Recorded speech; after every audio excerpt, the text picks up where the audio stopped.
राधे राधे दोस्तों, आज हम जानेंगे श्रीमद् भगवत गीता के छठे अध्याय के बारे में। दोस्तों, क्या आप यह जानते हैं कि श्रीमद् भगवत गीता के छठे अध्याय में स्वयं भगवान श्री कृष्ण ने एक ऐसा परम सत्य प्रकट किया है जो हमारे जीवन की सबसे बड़ी समस्या का एकमात्र समाधान है। श्रीमद् भगवत गीता के छठे अध्याय में, जिसे ध्यान योग या आत्म संयम योग कहा जाता है, पूर्ण पुरुषोत्तम भगवान श्री कृष्ण ने अर्जुन को आत्मा, मन और बुद्धि को वश में करने का सत्य समझाया। महाभारत के युद्ध क्षेत्र में जब अर्जुन ने भगवान से पूछा कि यह चंचल मन वायु की तरह अत्यंत कठिन और प्रबल है, तो इसे कैसे रोका जाए, तब भगवान श्री कृष्ण ने अर्जुन की शंका का समाधान करते हुए कहा। भगवान कहते हैं, हे अर्जुन, मनुष्य को चाहिए कि वह अपने मन के द्वारा अपना उद्धार करे और अपने आप को अधोगति में न गिराए, क्योंकि यह मन ही जीवात्मा का मित्र है और यह मन ही जीवात्मा का शत्रु भी है। यह था प्रथम वचन, मन ही मित्र और मन ही शत्रु। भगवान आगे इस वचन की व्याख्या करते हुए कहते हैं कि जिस मनुष्य ने अपने मन को जीत लिया, उसका मन ही उसका सबसे उत्तम बंधु यानी मित्र है। परंतु जो मनुष्य मन को वश में नहीं कर पाता, उसके लिए उसका अपना मन ही परम शत्रु के समान व्यवहार करता है। अब जानेंगे द्वितीय वचन, ध्यान और आसन की शुद्ध विधि। जब अर्जुन ने मन को वश में करने का उपाय पूछा, तो भगवान श्री कृष्ण ने ध्यान की सात्विक और प्रमाणिक विधि का वर्णन किया। भगवान के दिव्य वचन हैं। ध्यान की साधना के लिए मनुष्य को किसी पवित्र स्थान पर न बहुत ऊंचा और न बहुत नीचा, कुशा और मृगशाला से युक्त आसन स्थापित करना चाहिए। उस आसन पर बैठकर मन और इंद्रियों की क्रियाओं को रोककर चित्त को एकाग्र करके अंतःकरण की शुद्धि के लिए योग का अभ्यास करना चाहिए। भगवान कहते हैं, योग का अभ्यास करते समय शरीर, सिर और गर्दन को सीधा और अचल रखना चाहिए तथा अपनी दृष्टि को इधर उधर भटकाने के स्थान पर नासिका के अग्रभाग पर स्थिर रखना चाहिए।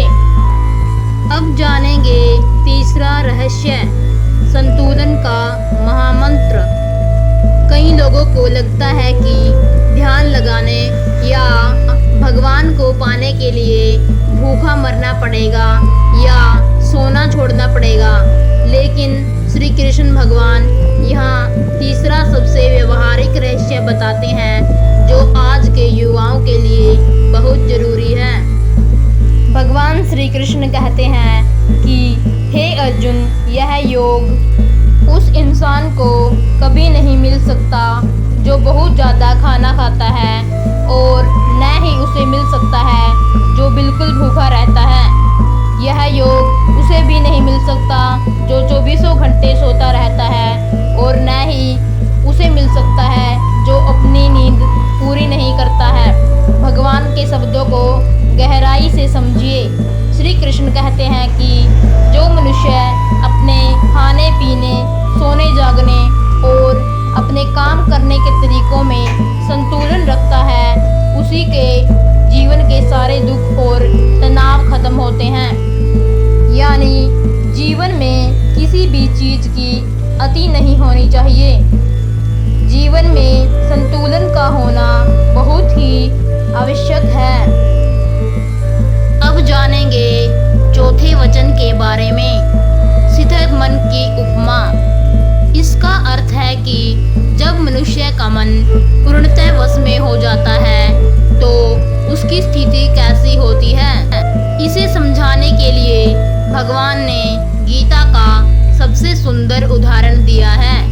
भगवान श्री कृष्ण कहते हैं कि जिस प्रकार वायु से रहित स्थान पर रखा हुआ दीपक कभी हिलता डुलता नहीं है, उसकी लौ बिल्कुल स्थिर रहती है, ठीक उसी प्रकार एक योगी का वश में किया हुआ मन होता है, जो परमात्मा के ध्यान में एकाग्र रहता है।